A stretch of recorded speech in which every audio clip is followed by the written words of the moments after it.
Today, we're going to hear from Ian Burnet, who is a geologist and a geophysicist. He's also the author of 4 books on maritime history, and his latest book is titled The Tasman Map, the Biography of a Map.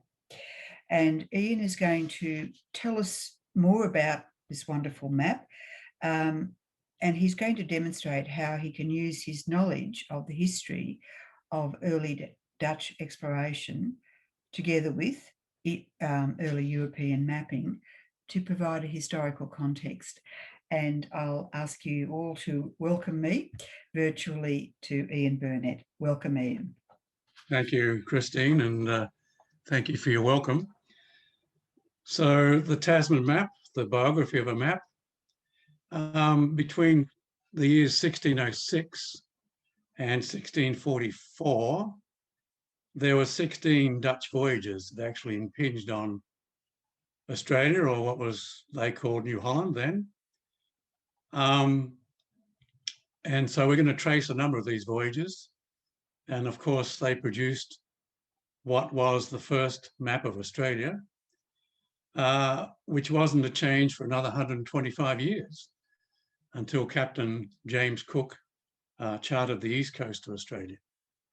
So our story begins in Amsterdam, and we'll go to the next slide, which is of the Mitchell Library, the library we all love and enjoy. And you can see this wonderful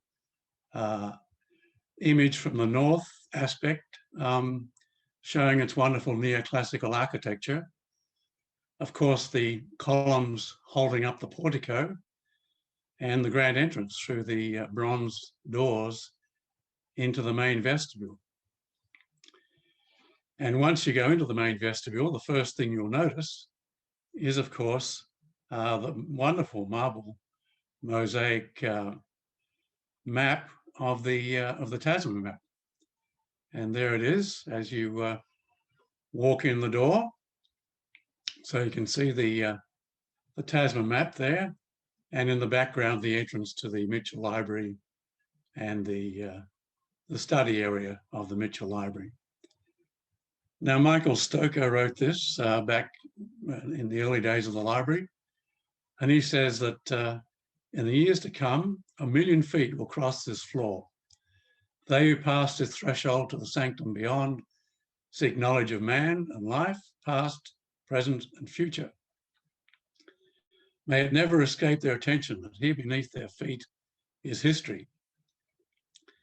So as Christine mentioned, I've written a number of books previously, and most of the research and writing was done in the Mitchell Library, in the room there. So I had to pass the Tasman map many times. So of course, sooner or later, there was going to be a book on the Tasman map, its history and how it was acquired by the Mitchell Library. So that's what we'll be discussing today. So the story begins in Amsterdam in 1594, when some entrepreneurs sat around a coffee shop and decided that they would raise the funds for a company. They would name the company for Far Distant Lands. And the intent was to sail to the East Indies and to make their fortune in the spice trade. And this map served essentially as a prospectus for that fundraising exercise. So along the bottom of the map, you can see nutmeg on the left. Then, of course, the compass rose. Then some clove buds, and sandalwood, 2 different types of sandalwood. So this was the money they expected to make. The Portuguese had been developing the spice trade for almost the last 100 years, and they knew this was hugely profitable. So the company for Far Distant Lands came into existence, and the following year they sailed to the East Indies. So you can see here a map from 1599, which shows the first voyage in 1595, Now, I don't know how well you can see that on your screen, but there was 4 vessels set out, and that shows their route down the coast of West Africa around the Cape of Good Hope to Madagascar, and then across the Indian Ocean to the Sunda Straits between Sumatra and Java. And their aim was to reach Banten in Java. Now, below that, you'll see that only 3 boats returned. So of the 240-odd crew who sailed out on the 4 boats, only 83 made it back alive to Amsterdam. So they lost 2/3 of the crew along the way due to illness, due to scurvy, murder, mayhem, and all other events that could have happened. So it was certainly a failure in the sense of the huge loss of life. They didn't bring back many spices, so that wasn't encouraging, but they had proved at least that they could sail all the way around from Amsterdam, halfway around the world to the East Indies. And if you'll see on that map also that we have a little indication of Terra Australia Incognita on the bottom right of the map. So at this stage, it's the unknown land of Terra Australis, and certainly in a few years' time, it will become more known, less unknown. So we'll proceed to the next slide. So as I mentioned, the first expedition was really a disaster. The second expedition was a legendary success. And this painting shows the ships that returned from the second expedition in Amsterdam.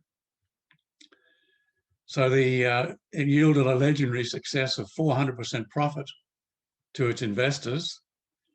The church bells rang out all over Amsterdam to celebrate this success. The captains and crew were paraded through the streets of Amsterdam to cheering crowds.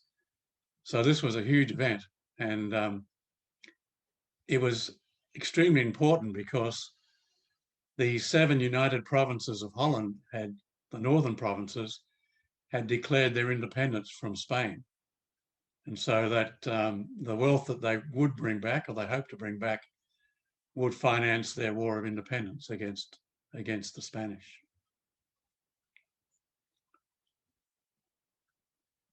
So after that success, there were 5 or 6 other companies were floated and conducted their own voyages. But the stadtholder and the government in Holland realised that they couldn't successfully challenge the Portuguese and subsequently the Spanish with 5 or 6 independent companies, all just trading for their own profit.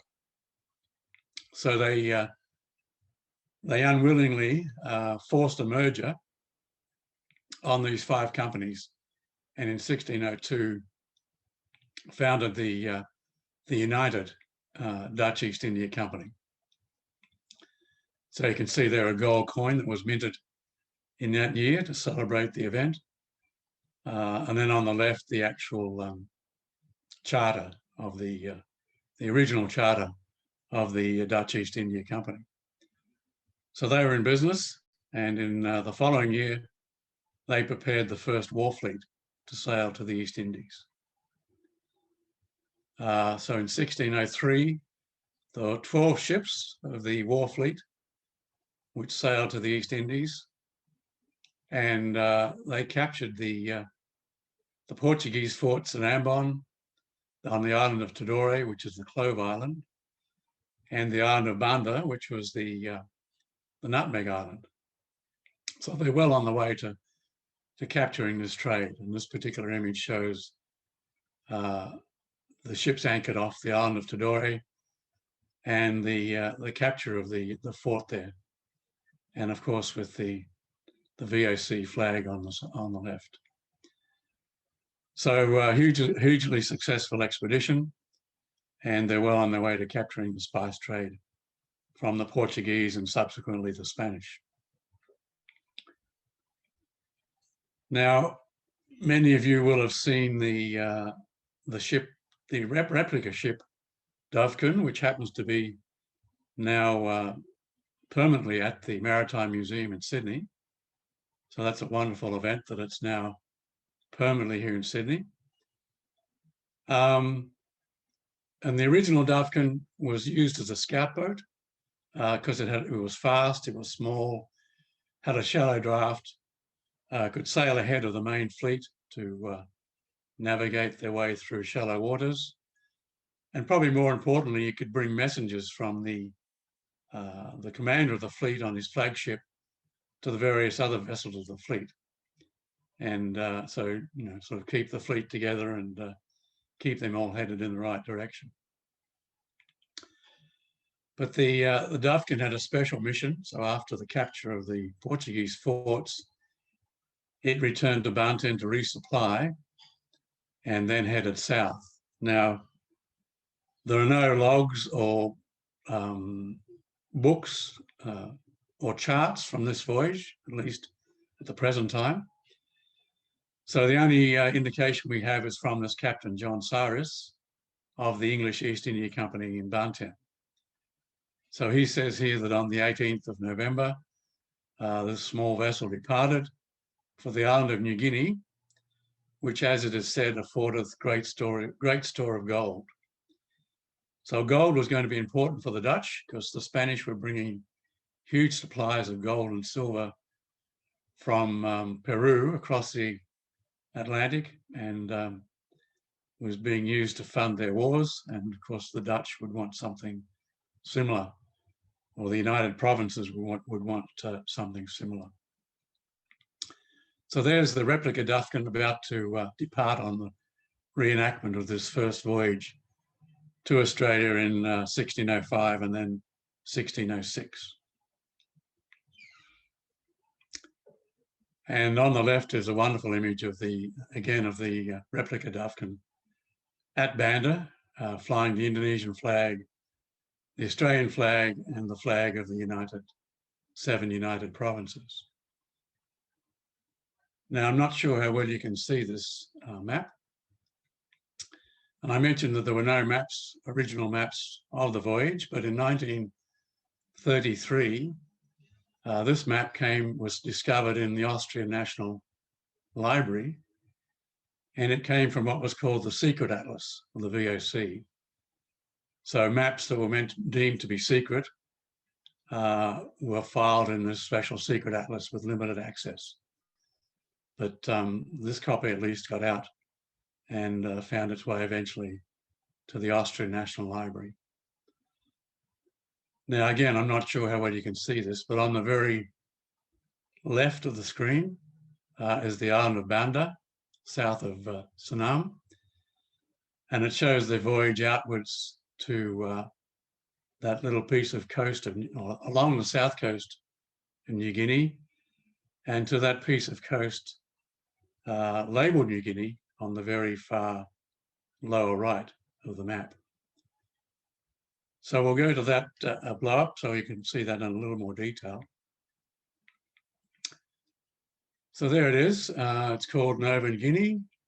For those of us who know, this is the west part of the Cape York Peninsula.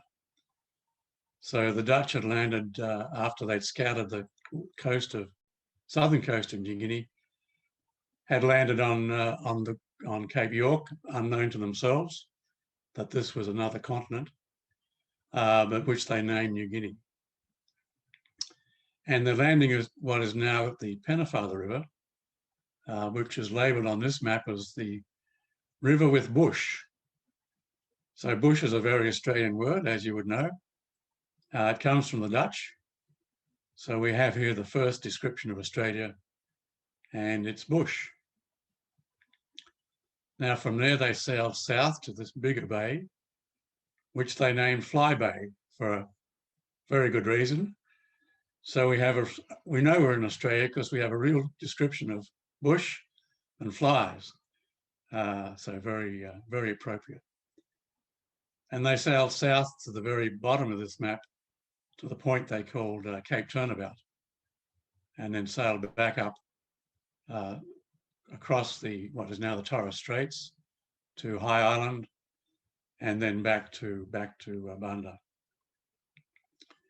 So 1606, and in fact the date was the 1st of March. So we're almost at our 400th and something anniversary of that actual event. So this is an interesting map, a world map, or a map of the Pacific Ocean. So you can see South America, North America, Japan, China, and the East Indies, or Indonesia. A hugely significant map because this is the first time that any part of Australia appears on a world map from 1622. And if you look at the compass rose in the left centre, and if you look above that, you'll see a little piece of land, which is the same land we'd looked at previously, labelled New Guinea. So this is the first time any part of Australia appears on a world map. There's some text to the left, which translated reads, well, the Dutch had heard that Torres had sailed through here. They didn't have, it was only verbal. They didn't have any factual communications. But they wrote a note to the left here saying, well, if Torres did sail through here on 10 degrees, if that's correct, then this land to the south from 10 to 14 degrees must be new territory or new land and not part of New Guinea. But for a long time on the Dutch maps, it still appeared as part of New Guinea, as we'll see on some of the subsequent maps. So we'll move on from there. So there are obviously statues of Captain Cook all over Australia. There was no memorial or statue at Cape York until 2013, when some Australian historians who organised the celebration of the 400th anniversary 2006 landing,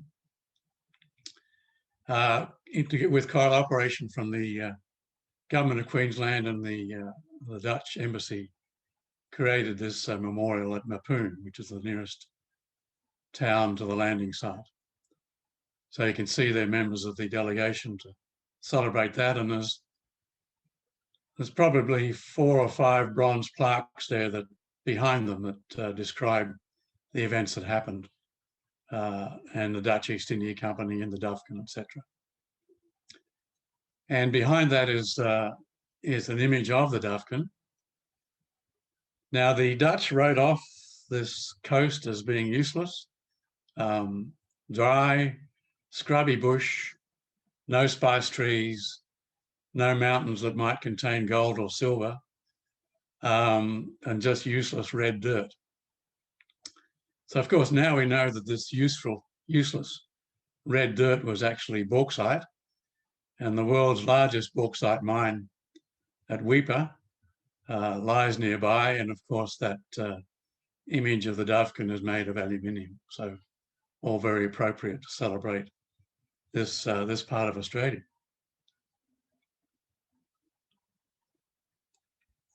So these are the voyages. I can't go through all of them today, but they're obviously written up in the book.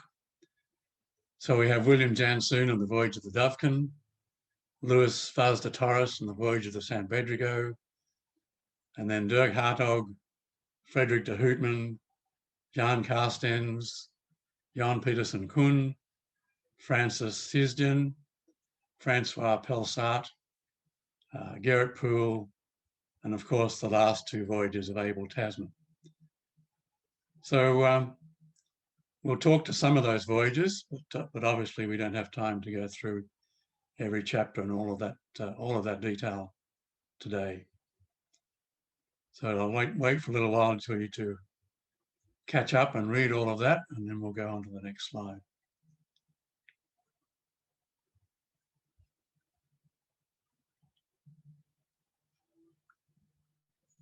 So if you recall that first map we saw of the first voyage, they travelled around the Cape of Good Hope, up to Madagascar, which is the large island there, and then diagonally across the Indian Ocean to the Sunda Straits between Sumatra and Java. And so that voyage was continued by a lot of the subsequent ships, or all the subsequent ships. It would take at least 9 months or more. And during that period, people would die from diseases. They would die from scurvy. The food they were carrying would become almost unedible. The water would become rancid. So it was a difficult journey, and not all of the crew or passengers lived to reach their destination. So in 1614, this Hendrik Brewer pioneered a route directly across the Indian Ocean, using taking to advantage the winds of the Roaring Forties, which sped the journey up considerably. So now it was only taking 6 months to get from Holland to the East Indies. And of course, in the cooler climates, people were healthier, the food was better preserved, etc., etc. But there was one problem, which was at what point would they turn north to reach the Sunda Straits before they might crash into the coast of Western Australia. And as we know, many of them did, or at least sight the coast of Western Australia. And of course, the Dutch at that time could not, or nobody at that time could measure longitude. So the only way they could measure the distance travelled by what's known as dead reckoning, and there's a reason why it was called dead reckoning, because a lot of that resulted in the numerous shipwrecks. So you'll see there the coast of Western Australia, which was mapped by some of these accidental voyages, or voyages that resulted accidentally in sightings of the west coast of Western Australia. So we'll go to the next image. And the first one of those was by Dirk Hartog in 1616. So this is an image of Dirk Hartog's island. So he encountered the west coast of Western Australia, somewhere north of Perth. Now, as you can imagine or know, there are very few natural harbours on that coast.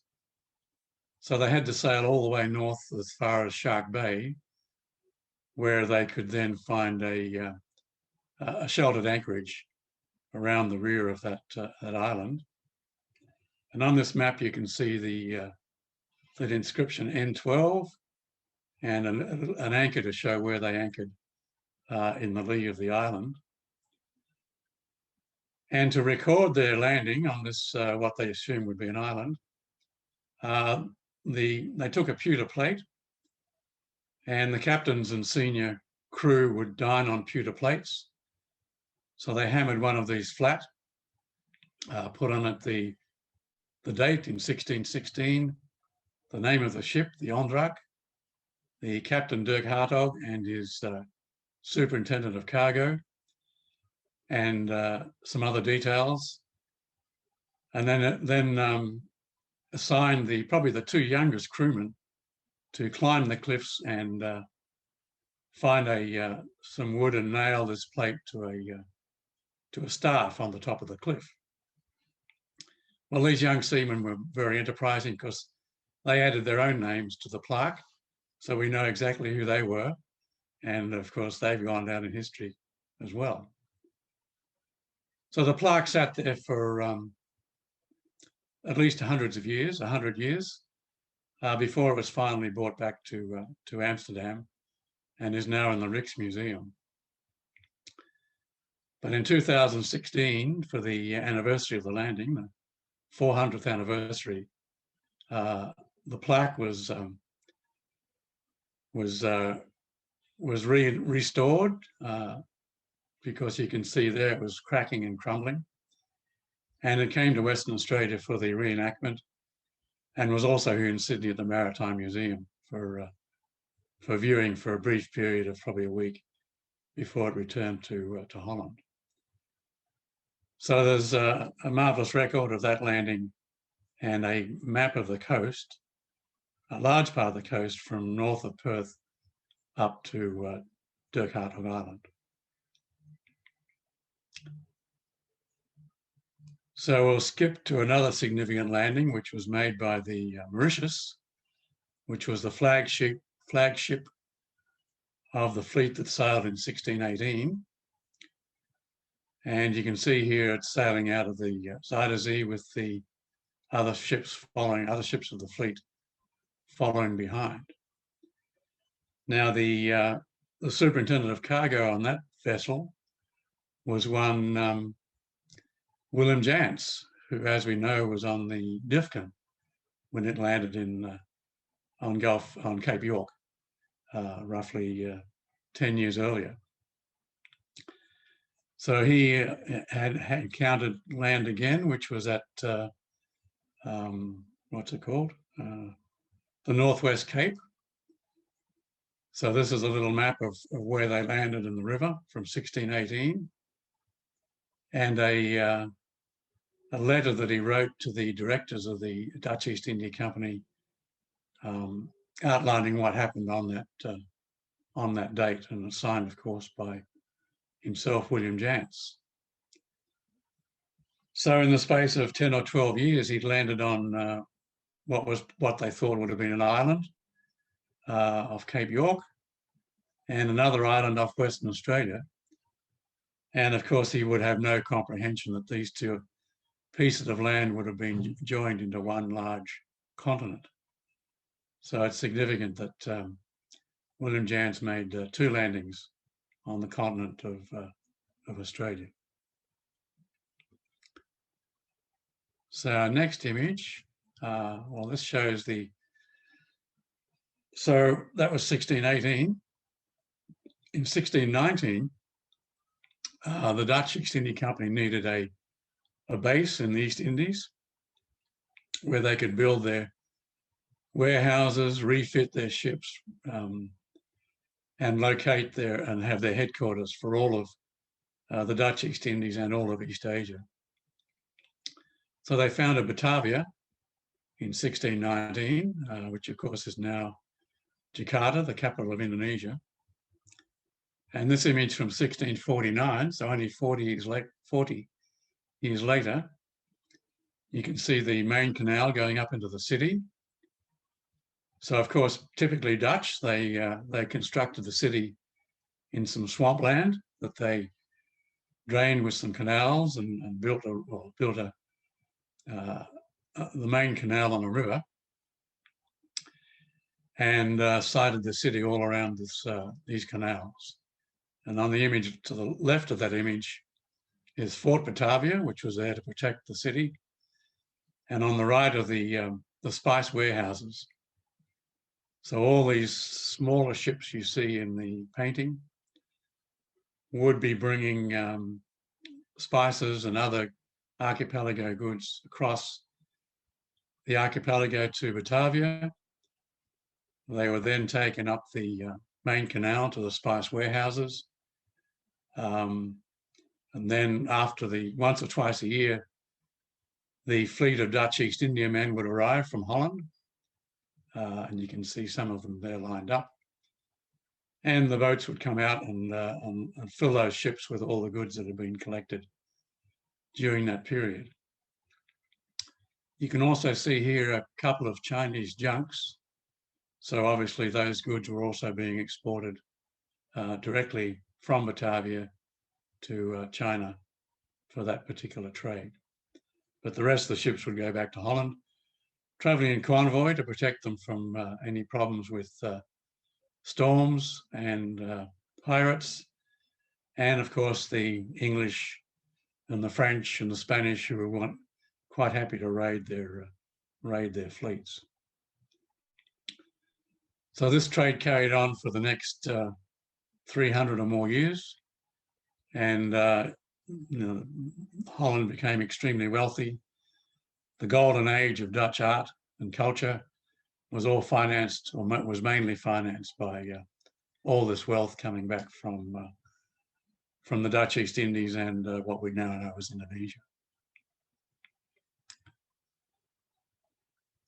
So here we have the replica ship Batavia.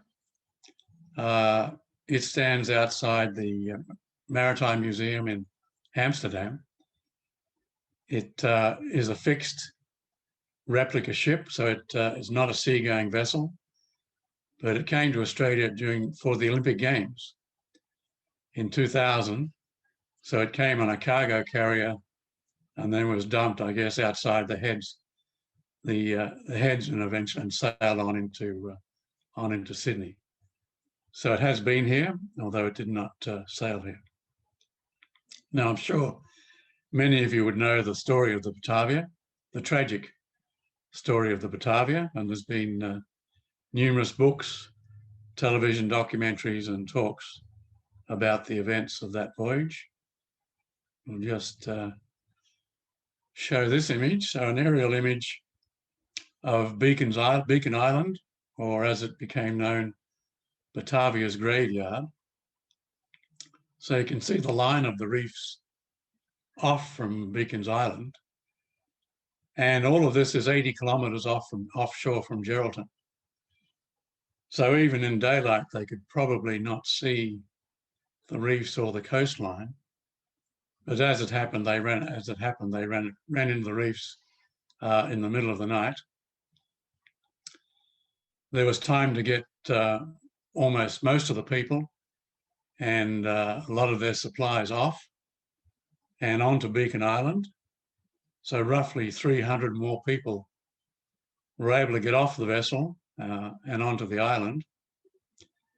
There's another island nearby where the captain of the vessel and the superintendent of cargo and the crew had one of the ship's longboats.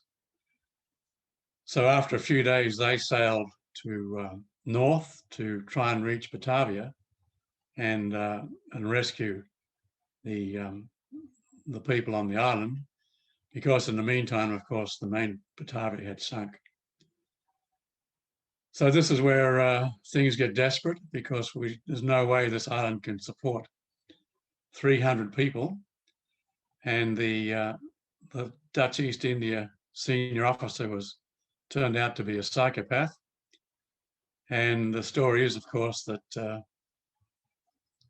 since they all couldn't survive, then the elderly, the sick, the young, and the people they just didn't like were murdered. If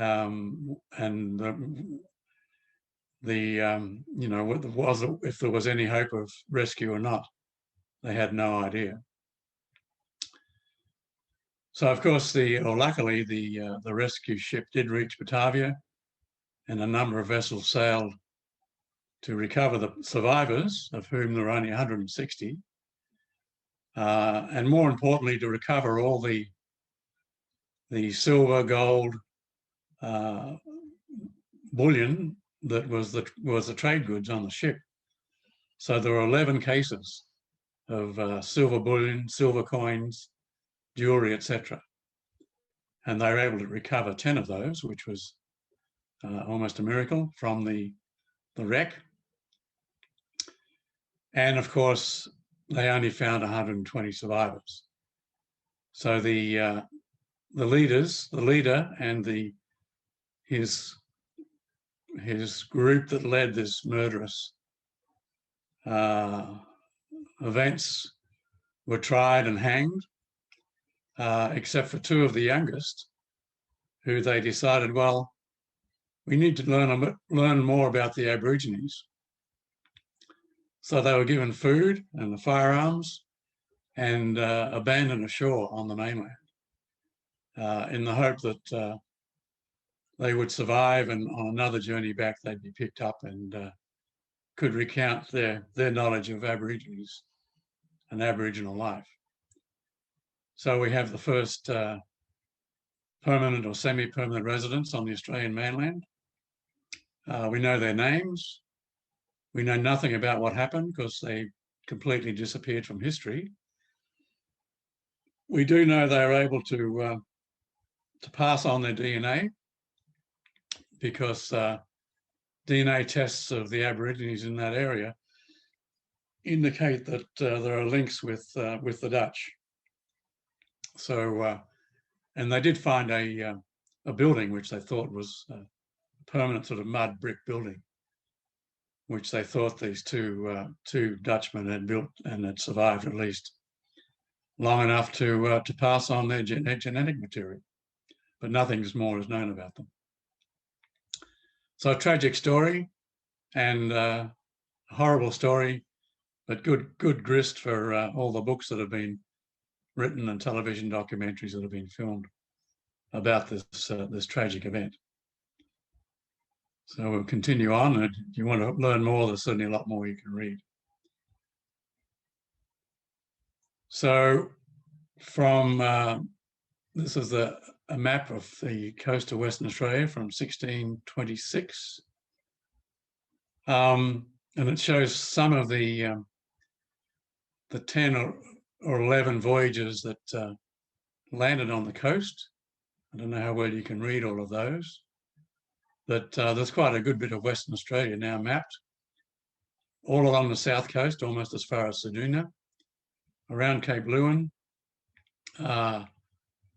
bits and pieces offshore Perth, sorry, the Houtman Abrolhos, offshore from Geraldton, which of course is where the Batavia ran aground,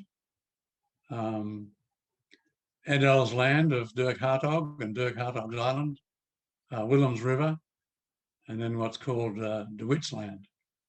So quite a good map of Western Australia has appeared now from the Indian Ocean. Now we get on to the Tasman story. So this is a plaque erected by the government of Tasmania, and the English translation's in the bottom there.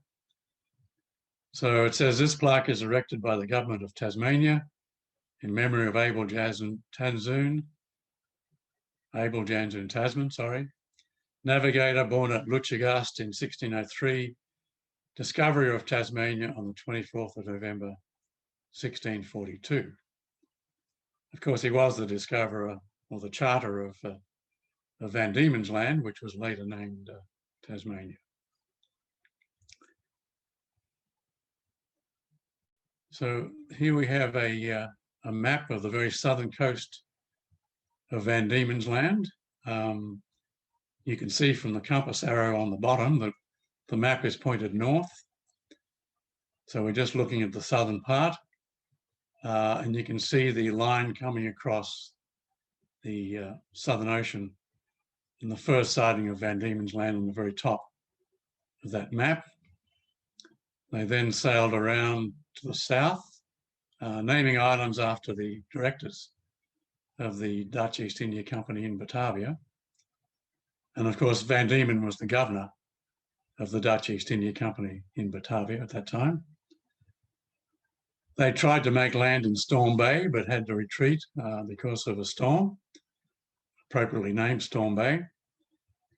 And then finally were able to land in anchor and land in what they called Frederick Hendricks Bay, which I think is now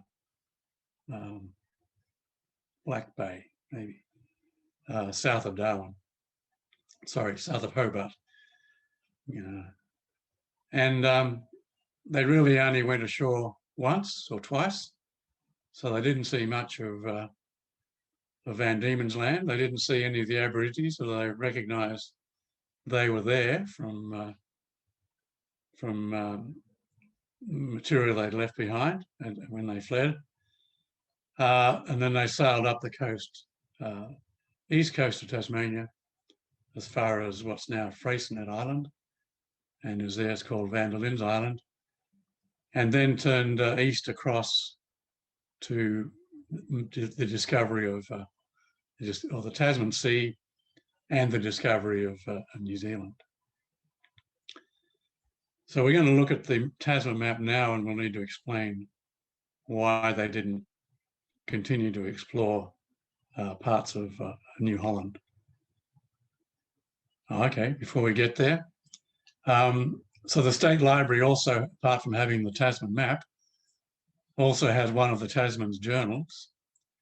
So this is the entry for the 24th of November, 1642, when they first sighted Van Diemens Land. So obviously very historic and unique that the Mitchell Library has both the map and the journal that relate to this historic voyage. So this is a redrawing of the Tasman map. It's redrawn because the map obviously is over 400 years old and is barely legible in parts. It is now being restored and will be under restoration, will be unveiled later this year, I think in July. So you'll be able to see a Tasman map that looks something like this redrawing. So now you can see the west coast of the Cape York Peninsula.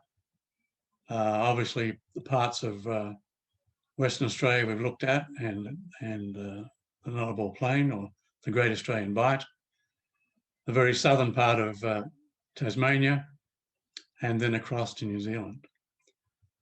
So the reason for this voyage by Tasman was that by this time the Dutch had given up on New Holland. They considered it just useless wasteland, dry, covered in straggly bush, no spice trees, no mountains that might contain gold or silver.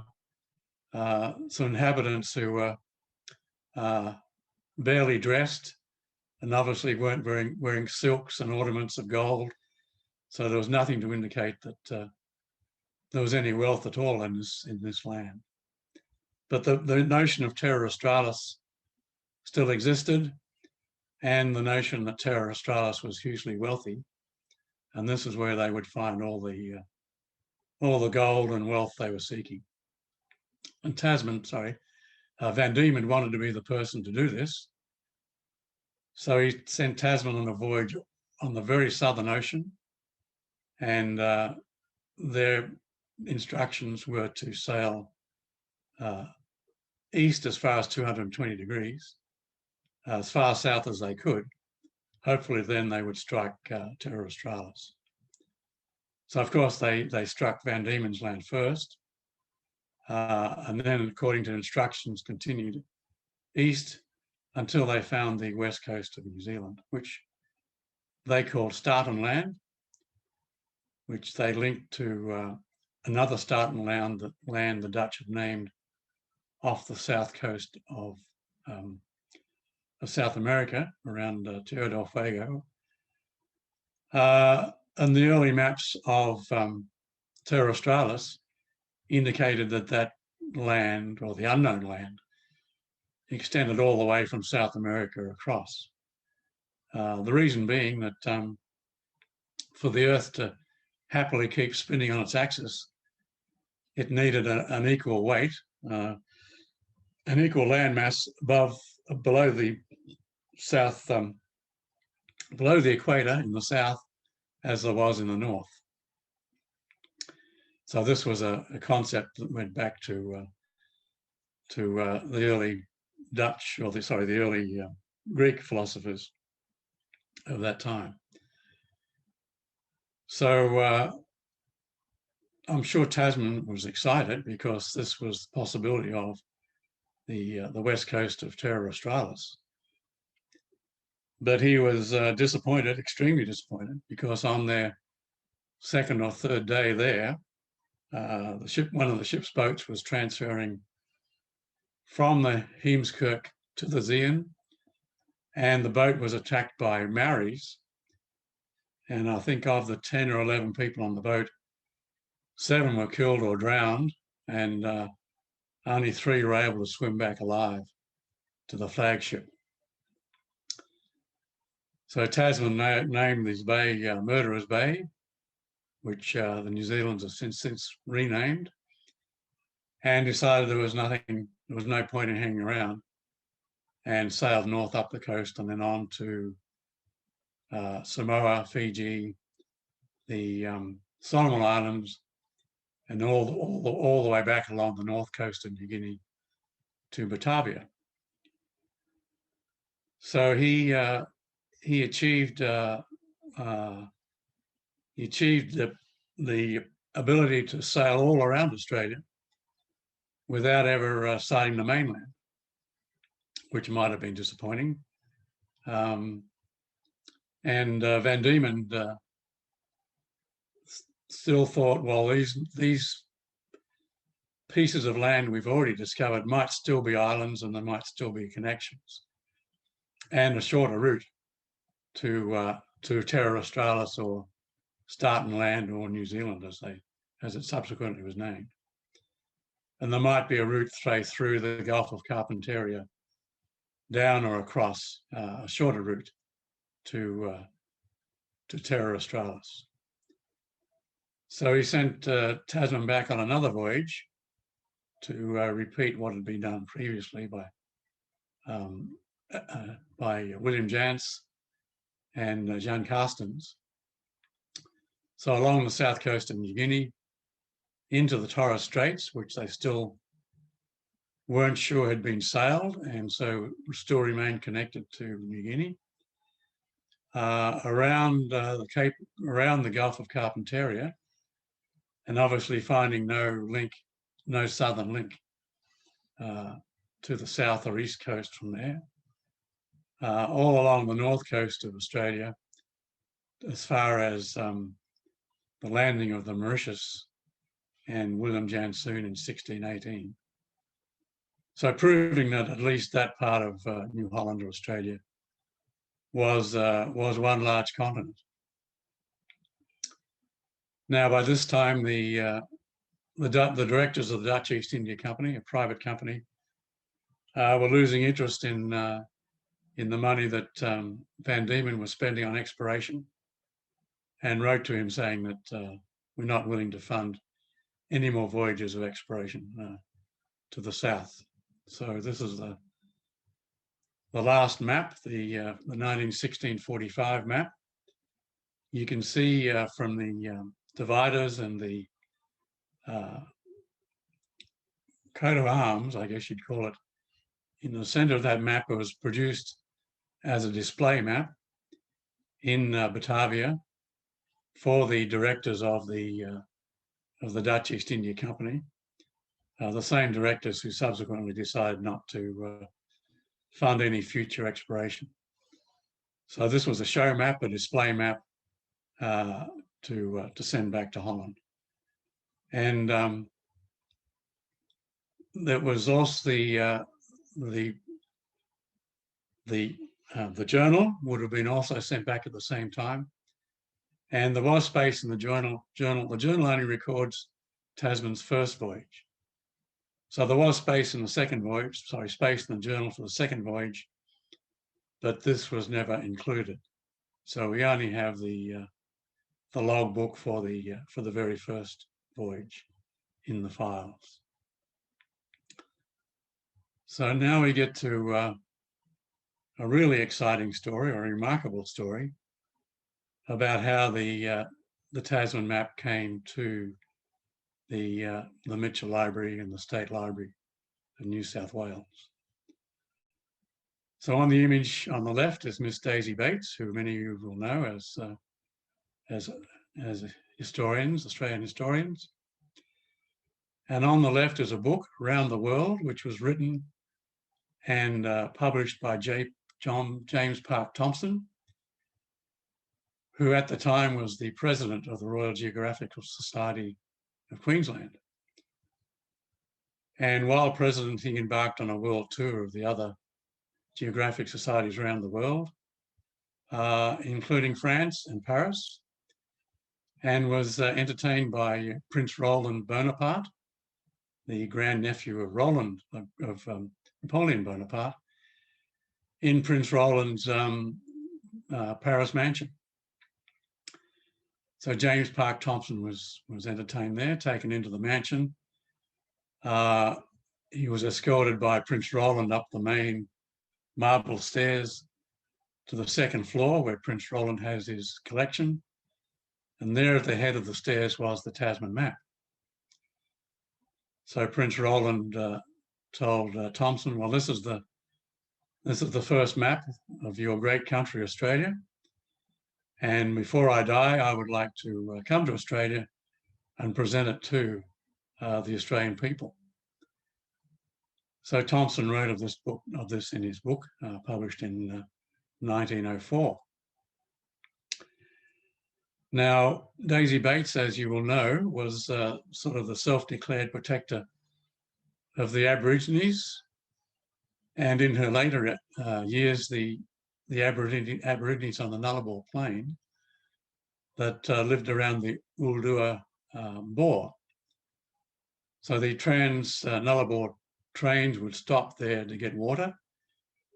And of course, her benefactors in in Amsterdam or elsewhere would send food, supplies, and perhaps books that Daisy Bates and the Aborigines could collect from the train. Or alternatively, someone on the train had this book around the world and handed it to Daisy Bates. Anyway, this is 1926, so it's 20 years after Thompson had visited Prince Bonaparte, seen the map and recounted this story. So 20 years had elapsed. But Daisy Bates, who being who she was, wrote to William Ifold, the curator at the Mitchell Library, and said, well, do you know anything about this?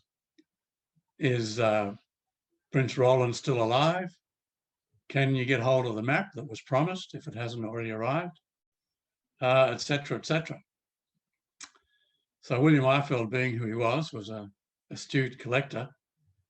First, he learnt that Prince Roland had died, and the map was now in the possession of his daughter, Princess Maria, I think. And through the New South Wales Agent General in London, he initiated secret discussions and negotiations with Princess Maria. First, he wasn't aware of if she knew of her father's intention. And secondly, he was afraid that if the map just came to Australia, it would be presented to the Commonwealth of Australia and not to the Mitchell Library. So Lord Chelmsford, who was the Agent General in London, conducted these secret negotiations. And 7 years later, in 1933, the map was delivered to the Mitchell Library and to William Ifold.